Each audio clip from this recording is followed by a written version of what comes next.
may be, and welcome once again to Kourou, the home of the Ariane family, for today's launch of Vega. We're coming to you live, as we always do, from the Jupiter Mission Control Center. Jupiter is the heart of the space base. It's the center of all the action, and there's plenty of action coming up, so we hope you'll stay with us. We're very pleased to see with us here on hand all of our friends and VIPs and invited guests who are here to enjoy the evening with us. And we want to say a special hello to our friends at ESOC, the European Space Operations Center in Darmstadt, back in Europe. You're up very early. All of you can follow the broadcast in English with me, or in French with my friend Pierre Junior, who's up there in the broadcast booth. Hello, Pierre. Very good. We're going to start things off by a close-up look at the Vega launcher. Some of you may not be familiar with her. She's flown 4 times before, all very successfully. Vega is a 4-stage solid and liquid propellant vehicle. The first 3 stages run on a solid system, and the 4th on a liquid propellant system. The 4th stage is also reignitable. That's an important detail, and we'll see that in action later on. We will also come back and describe each stage in turn as it is functioning. Vega is used for small satellites. By small, we mean smaller than those carried by Ariane or Soyuz, the other members of the Ariane family. Vega is used for satellites in the 1 to 2 ton class, extending access to space for what we call mini or micro satellites, roughly in the 1 and 2 ton class, as I said, and you saw Sentinel 2A weighing in at 1 ton plus. Some of the key players who make the mission happen: this is the flight directorate, led by Stefan Israel, you saw. With him, Louis Laurent from Arianespace, the Senior VP for Programs. Representing ESA, the European Space Agency, Stefano Bianchi, the Program Manager for Vega. Also for Arianespace, Edward Perez, the Chief Technical Officer, the living technical memory of all the flights going back to 1979 and the beginnings of Ariane. And rounding out the team is Patrick Loire, who is the head of Arianespace Kourou facilities. Anything unexpected coming up tonight, these gentlemen will be on the phones making the decision what to do about it.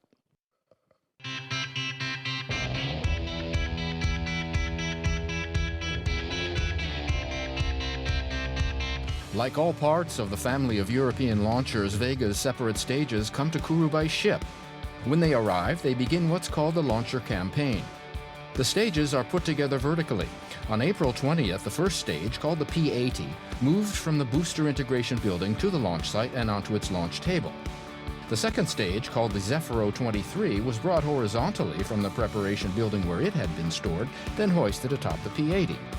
The procedure is the same for the third stage, the Zefiro 9, which was placed on the Zefiro 23. The fourth stage, called the Avoum, was integrated atop the rest of the launcher. The satellites launched by Vega also have their own preparation campaign. Sentinel 2A arrived by air on April 21st. It was transferred to its preparation building, called S5, where it underwent the necessary tests. Then it was placed in a container and moved to the nearby fueling building, where it was filled with propellant. These operations all take place in special clean rooms here at the space base. The satellite was placed on its adapter, then encapsulated in the fairing 9 days later. These operations are all monitored by operational teams on the ground. The now full composite was then transferred to the launch zone on June 11th, where it was mated atop the Vega launcher.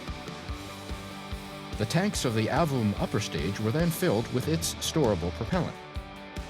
Then came the last preparations, like the final pressurization of the upper stage. After a launch rehearsal and a final inspection, the launcher was now ready for the final countdown. The targeted orbit is a Sun-synchronous one with a roughly altitude of 800 km and a liftoff time at 1 hour and 52 minutes AM in universal time coordinated. The total mass at liftoff is 137 tons compared to the required performance of 1.2 tons, with an average thrust of 2,200 kN after the first stage P-80 ignition. During the first phases of flight, the solid booster stage P-80, Zefiro 23 and Zefiro 9 will be tracked by the telemeasure ground station Galileo over a duration of 6 minutes. Due to safety aspects, these 3 stages will re-enter on the seas. The last stage, integrating a liquid engine named Avoum, will reach a transfer orbit after a first boost duration of 9 minutes. This boost will be tracked by Bermude and Saint-Hubert ground stations.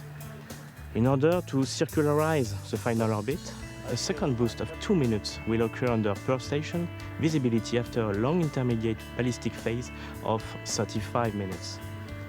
Once the targeted orbit reach, Sentinel 2A will be released after approximately 55 minutes of flight.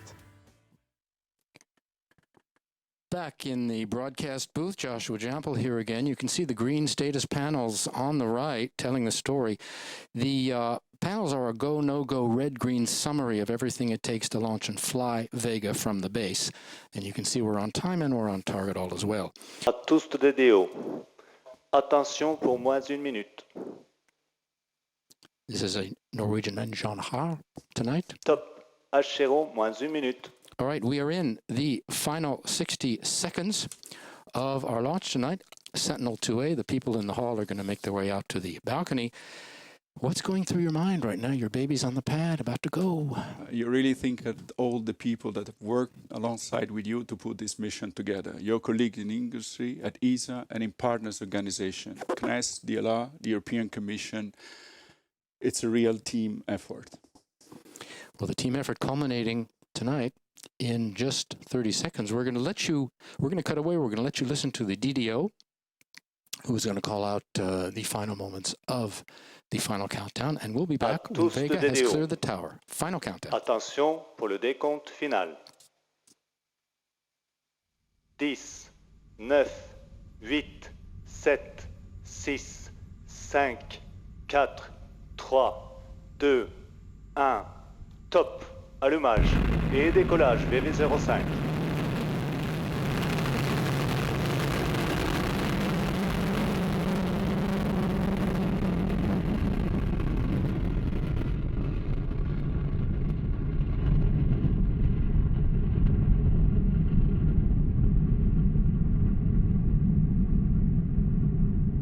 Tous les paramètres à bord sont normaux.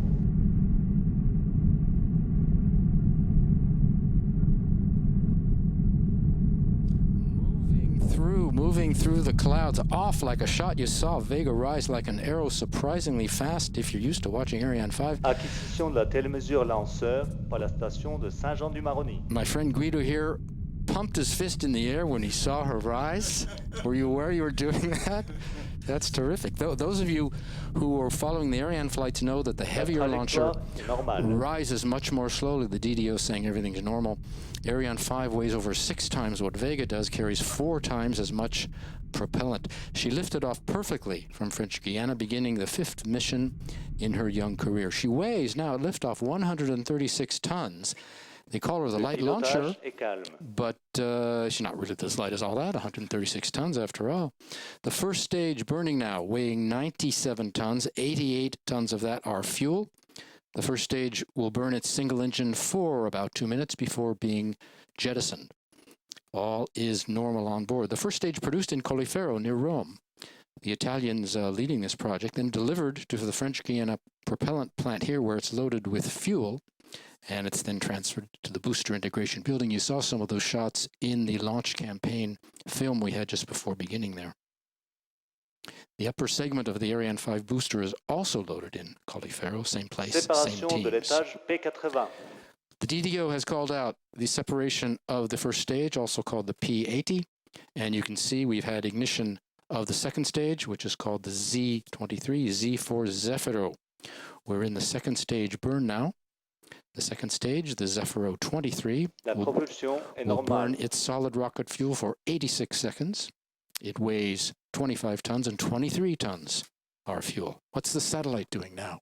At the moment, the satellite is, we say, enjoying the ride, although it is a relatively rough ride to reach its position in orbit. And it's a sun-synchronous orbit.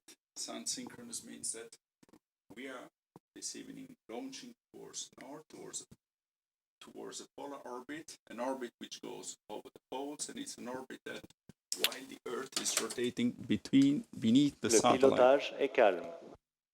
Good news. Beneath the satellite orbital plane, it covers the whole Earth. The final destination is about 800 kilometers altitude, 786. And the orbit is called sun-synchronous because a given point on the Earth's surface is seen always at the same local time. And the altitude's trajectoire more or est less nominale. 800 kilometers. 786, this is the final destination, and we are on our way to it. The sun-synchronous or polar orbit, different from the geostationary transfer orbit where the majority of telecom satellites go, which is the usual Ariane mission, which goes east, although Ariane can be used for this launch as well. So sun-synchronous orbit. Yes, and we will cross the equator at 10:30 Séparation local de time. l'étage Z23. All right, you saw right on time separation of the Zefiro 23 stage, the second stage, and we are awaiting ignition. There we have it. You saw in the cartoon of Allumage du Z9. the third stage, which is another Zefiro stage Largage de la called coiffe. Zefiro 9. Now you see the fairing has been jettisoned. Why do we jettison the fairing right now? Now we are outside the atmosphere. The altitude, you see it on the left low corner of the screen. There is no more atmosphere, and therefore we get rid of some weight, and Sentinel 2A starts to get a taste of space. You can see she's exposed. That's the upper right-hand box on the right-hand side of your screen. So she's exposed to the elements now because, as Guido said, we don't need the protection anymore. We have just a minute, and just want to give you a taste of Vega's history. It's quite interesting. Vega grew out of an early U.S. missile called Scout. Le pilotage est calme, les paramètres à bord sont normaux. Everything is normal, says the DDO. Scout launched originally from Wallops Island, that's off Virginia on the east coast of U.S. In 1992, production of Scout was going to be closed down, but the project continued as an Italian venture. These are the origins of Vega, called the San Marco Scout, led by, guess who? ASI, the Italian Space Agency, and Avio, the two major players in what became Vega. They launched from a platform called San Marco also, which is also the name of Italy's first satellite, by the way. San Marco off the coast of Kenya, an equatorial zone, just like Kourou is on the equator, launched between 1964 and 1988, a total of 27 times. And while the Italians continued with Scout, a separate Italian project, which was called Zefiro, was developing bigger boosters with a new technology based on carbon fiber winding. This Zefiro became the backbone of Vega and then was used in its ultimate design as the second and third stage engines. This was based on a new series of Zefiro rocket motors and finally named Vega, Vettore Europeo di Generazione Avanzata, or Advanced Generation European Vehicle. And the development of Vega is an ESA program which we are very proud of. The prime contractor you mentioned is ELV, a joint venture between Avio, based in Colleferro, and the Italian Space Agency. The first four Vega flights all tested a different configuration of the new launcher. The first flight carried a special, rather complicated payload and platform, and the second flight tested the carrying structure, so we can have an additional passenger. The third tested a single satellite with an adapter, and the fourth flight early this year, the new re-entry system. We had 4 full successes in a row, a truly unique record for a new launcher. And as you saw, the separation of the Zefiro 9, the third stage, coming right on time and on target at 176 kilometers up. You can see our speed on the bottom right of your screen. The speed we need for injecting a satellite is what, between 8 and 9? Yes. Kilometers? Yes, per second. Per second. These are not kilometers per hour. Not per hour, yeah. Important point. Okay, now we've had confirmation of the third stage separation, and we are waiting confirmation of the ignition of the upper stage. The upper stage is, as we mentioned before, the liquid propellant system. It's called the AVUM, A-V-U-M, which means... Fin de visibilité par station de Galileo, acquisition de la télémesure lanceur par la station de Bermude. We're being picked up by our downrange tracking station in Bermuda, the DDO says. AVUM, Attitude and Vernier Upper Module. What's a Vernier? Vernier is a synonym of precision, and it refers to the precision which is required by the upper stage. And this because the AVUM is designed to deliver different payloads in completely different orbit and Premier allumage de l'étage supérieur AVUM. Perform satellite fine pointing before separating the satellite. So This is why we're using liquid propulsion for this specific module. Because the solid propulsion is basically raw power to get us away from the pull of the Earth, and it's right? less precise. And less precise. And this is for precision pointing. Good. You noticed we did not have ignition of the upper stage immediately following separation of the third stage. The reason is we delayed the ignition for about a minute because we had a loss of what they call visibility. That means the signal. It's quite normal that this happens, no problem. The Galileo downrange tracking station here lost the launcher signal, and the station in the Bermudas, the following one, had not yet picked it up. So we wanted the stations to see it. That's the explanation there. How long, I'm going to ask you how long you've been working on the project, but first we're going to go up to another place where things are happening tonight. This is the real-time visual control center located just behind us in Jupiter. Their facilities are atop a hill called the Montagne des Pères, the Mountain of the Fathers. These teams are analyzing right now all the data as it comes in from the ground stations along Vega's flight paths. We're mentioning Bermudas and these other stations. These data are treated to reconstitute the entire mission. That's what's going on up there. Now, my question to you is, how long have you been working on this project? Long time. This project was kicked off in 2007. The mission will be born today, but and will continue for 12 years.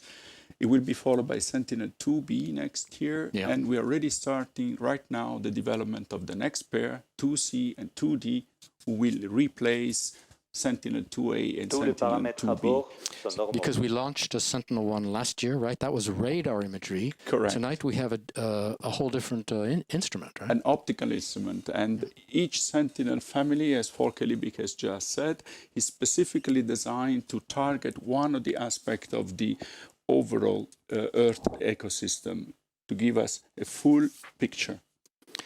We're going to get a full picture from the first of two ESA films now. The first on Sentinel 2A. Back with more in a moment. Sentinel 2A, the latest satellite of the environmental Copernicus program, is at the Centre Spatial Guionnais in Kourou, where it's being prepared for its launch. Combining high-resolution and novel multispectral capabilities, Sentinel 2A has a mass of 1,140 kilos, is 3.4 meters long and 1.8 meters wide. It has 13 spectral channels, like to analyze 13 different nuances of colors when taking an image of Earth. It has a swath, which is the area of observation, which reaches 300 kilometers. Okay? And the spatial resolution, which may seem relatively modest, 10 meters in the current case, is actually quite high given the number of channels and the width of the swath for the imagery. The Sentinel-2 mission is based on a constellation of two satellites, both orbiting Earth on a polar sun-synchronous orbit at an altitude of 786 kilometers. The satellites offer color vision of Earth, and their configuration optimizes coverage and global revisit times, allowing the provision of a wide portfolio of services. The utilization is that there are different services making use of the data. The one that is going to be served with priority with Sentinel-2 data is the land service. And the land service is, for example, looking at the land cover, for example, agricultural coverage, forest coverage, but also not only at the state at this point in time, but looking at longer time frames. And with Sentinel-2A and B, we will have a long time frame, so we can look at changes that happen on the Earth. There's also an emergency service, and also here the Sentinel-2 satellite can bring valuable data before a disaster that happens, but then also can map after a disaster has happened, so you can do the comparison. Once launched, the European Commission will assume ownership of the Sentinel satellites through the Copernicus program. It will provide services for a range of different applications, such as air quality forecasting, flood warnings, or early detection of drought and desertification. The land service is the basis. It will provide data on the land use, on forests, on water bodies, the amount of soil sealing, and it has lots of environmental applications. So we are looking forward to improving the monitoring of the environment, which was one of the main objectives why Copernicus was created. Like Sentinel-1A, Sentinel-2A will be launched aboard Vega. Sentinel-2B will follow in 2016. This will be the 5th launch of a Vega from French Guiana.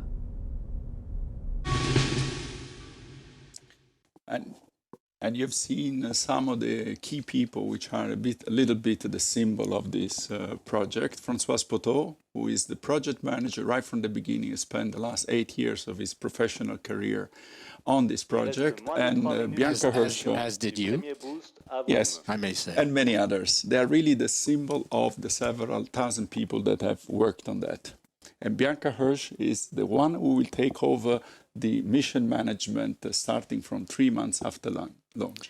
Our next film up now is on Airbus Defence and Space, the builders of Sentinel 2A.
Sentinel 2A is the 112th Airbus Defence and Space satellite launched by Ariane, built by the company or by its predecessor, Astrium.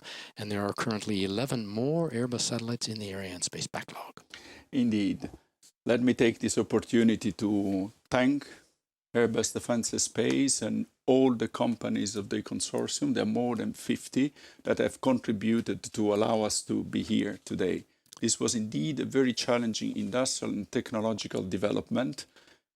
Can I mention one symbolic number? Sure. Extinction du premier boost AVOM. Just before you do, you can see the first AVOM burn cutoff coming right on time, 16 minutes, 14 seconds. Great. Josh, you can interrupt me anytime with good news, please.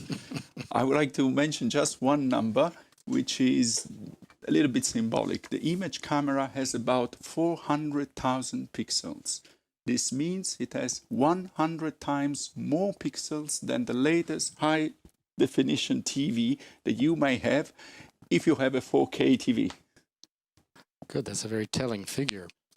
We are moving into a coasting phase. Coasting is needed after a burn before separation. And our cameras are moving over to ESOC. ESOC, the control center. ESA's outpost in Darmstadt. Now, what's happening there? What are we looking at? We are looking at the Mission Control Center in ESOC, the Satellite Operations Center, for this mission and many other ESA missions, of course. They're very busy in doing a lot of, carrying out a lot of activities, reception of the telemetry, check out of the parameters, follow up of the trajectory. These are the people that from separation onwards will be in charge. Stabilisation des attitudes pour la phase balistique. Will be in charge of the satellite, will take control of the satellite, perform the maneuver, look after the health check, and so forth. So this is where the action will move very soon, immediately after separation. So when the Vega mission is over, these people start going to work, or are they already at work? They're already at work, but it's true. They will take control of the satellite and keep it for 12 years. 12 years, good. Okay. We are going to go to a launch replay, I do believe, the first of several of the liftoff, where you can relive those exciting moments you first saw moments ago.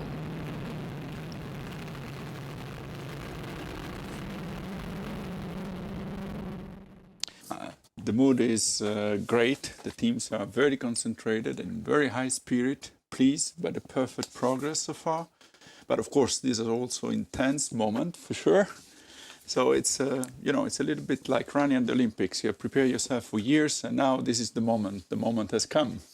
That's a very apt analogy, I think, because tonight is the fruit of work for you. It's 8 years. For many other people, it's 8 years, or many months, or it's a long journey. It's a long journey, and that's normal when you're developing a satellite program, I guess. There's no way you can build a satellite in a month.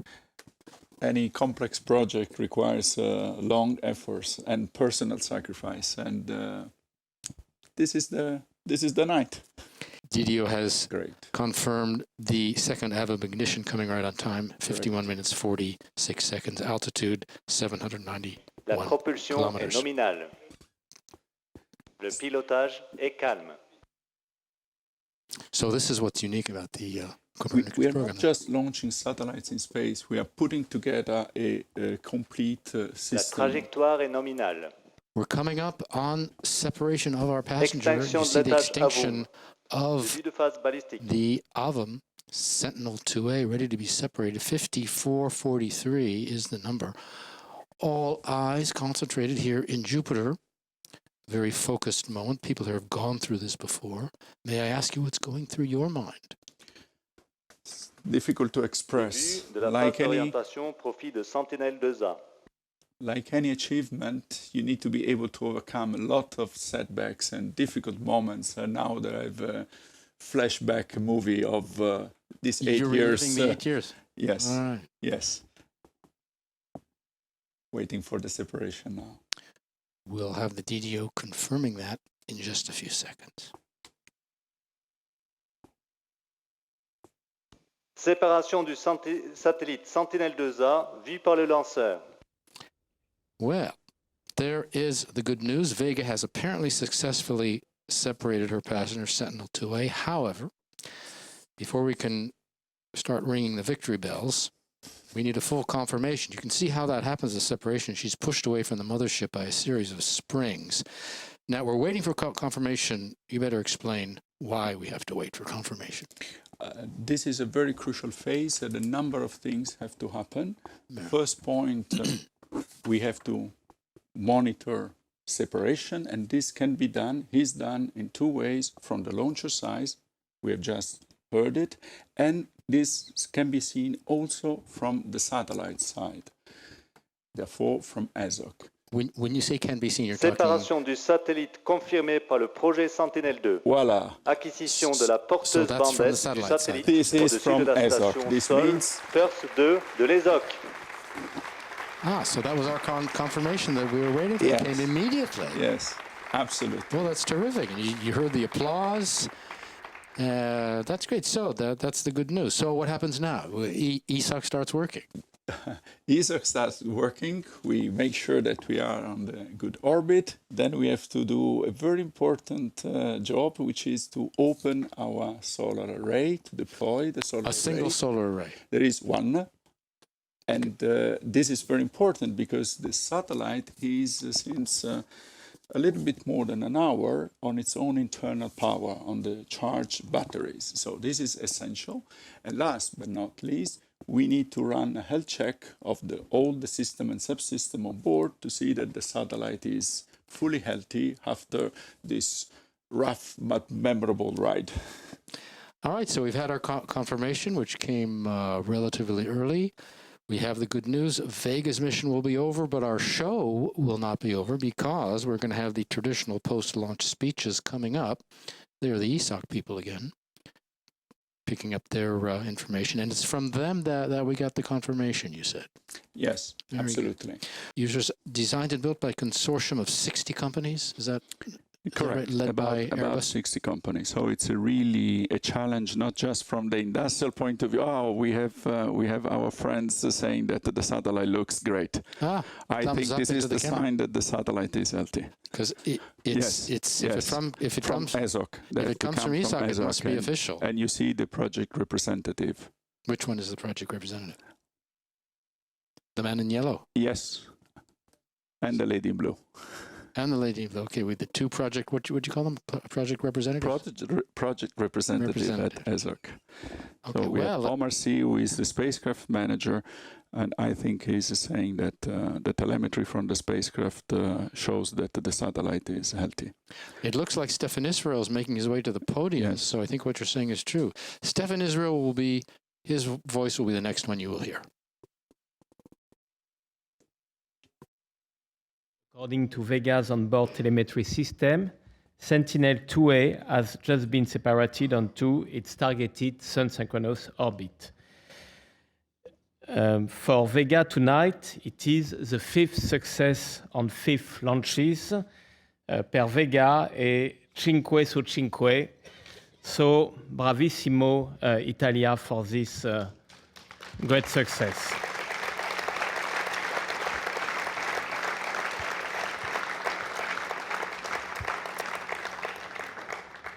Today, beyond the satisfaction of orbiting the 510th satellite in Arianespace history, we are very proud to successfully complete our raison d'être, thanks to our 3 launchers, provide European institutions with a reliable and independent access to space.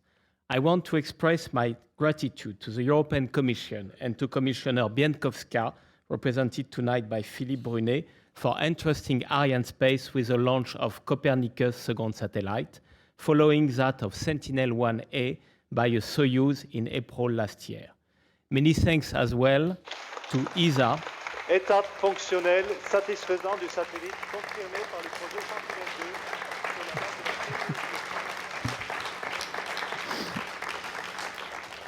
So many thanks as well to ESA, responsible for Copernicus space component and our direct customer for this launch.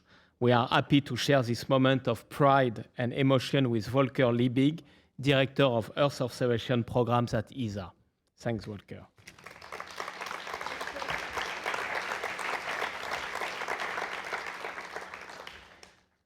I should say that I know that Jean-Jacques Dordain is attending this launch because he has sent some congratulations. So I want to have some words for Jean-Jacques. We know that Jean-Jacques is going to leave ESA at the end of the month. So it is the last launch of Vega under the leadership of Jean-Jacques.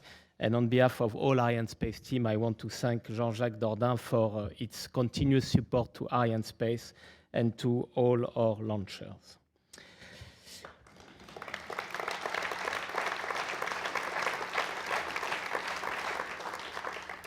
Five months away from COP21, we could not dream of a better opportunity than this launch to place the emphasis on our contribution to environment monitoring and protection, as well as to meteorology and navigation.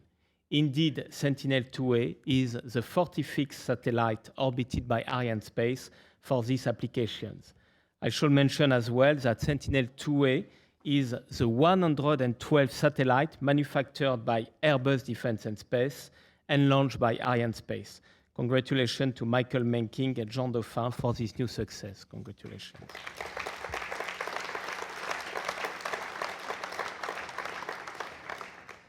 As I have said at the beginning of my speech, another matter of satisfaction tonight is Vega itself. After its successful introduction in 2012, our lightweight vehicle is now about to succeed in the challenge to ramp up to its targeted launch rate.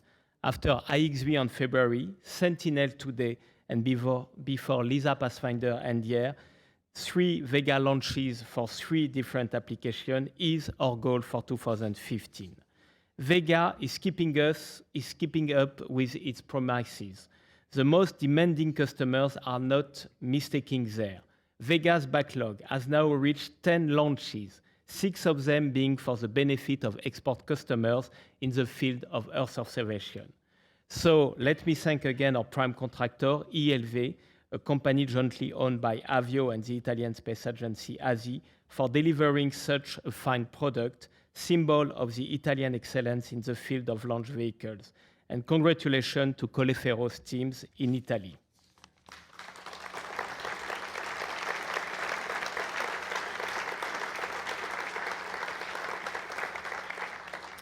We are in the midst of an exciting moment for space transport. Be it satellites, competition, and even customers, everything is changing around us.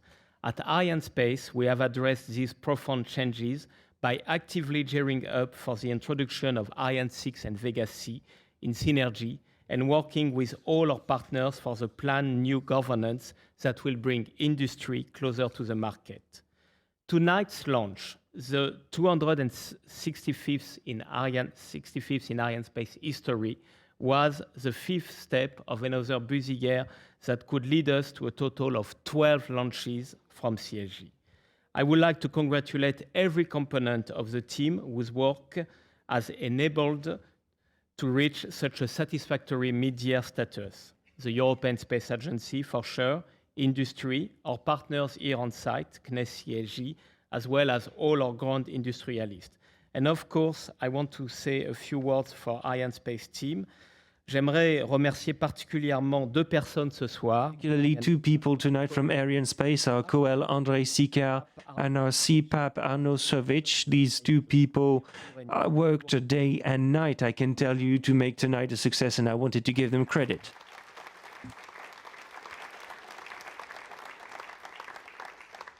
This 5th launch, a resounding success. Congratulations to everybody. Guido, before we say goodbye, any last words? What a fantastic evening. Everything went very smooth, perfectly. This is a big success for Europe. Thanks to all the team. And now, Joss, I would like to go downstairs and hug my team, if you allow me. You can't blame you for wanting to hug your team.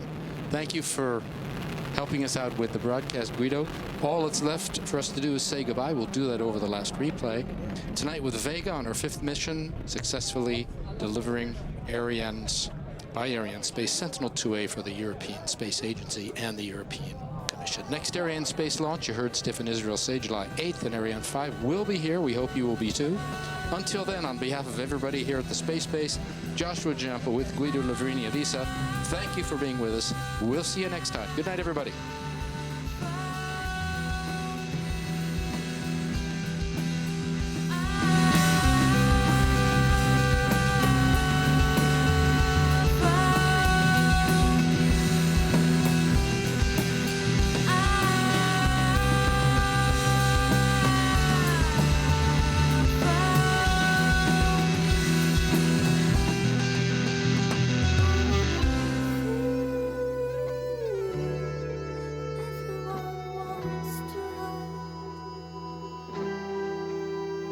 I wanna